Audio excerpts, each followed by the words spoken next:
Hello guys, maayong buntag. Nata diri karon sa Soler North, Quezon City, Metro Manila. Okay. Ako lang maistorya karong kabuntaguna, karong adlaw. Atong sugdan ato ang adlaw sa ato ang Ginoo. Sa atong Ginoo kundi si Hesus Kristo. Di ba?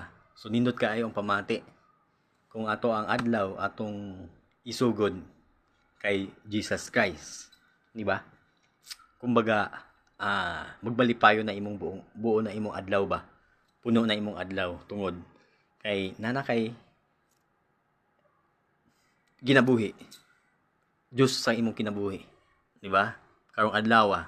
So dawata si Jesus Christ sa imong kinabuhi.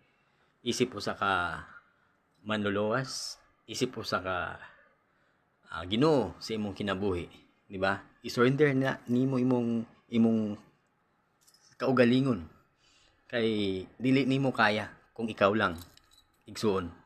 Dili nimo kaya. Kinahanglan nimo atong Ginoo Hesus Kristo. Kinahanglan nimo si Lord sa imong kinabuhi.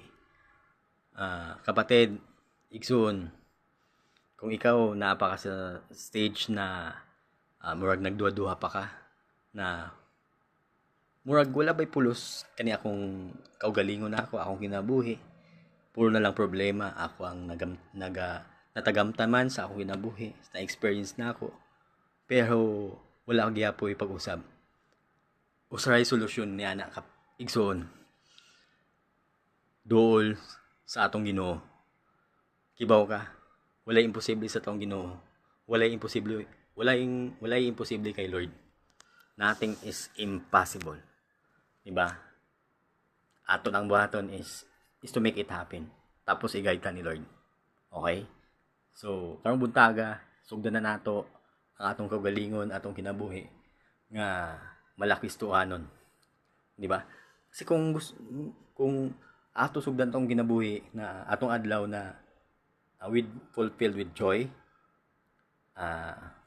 happy, masaya, kanang kontento na ka ba? Di ba? Murag dili na ka makaano sa imong kaugalingon na ay inani ako.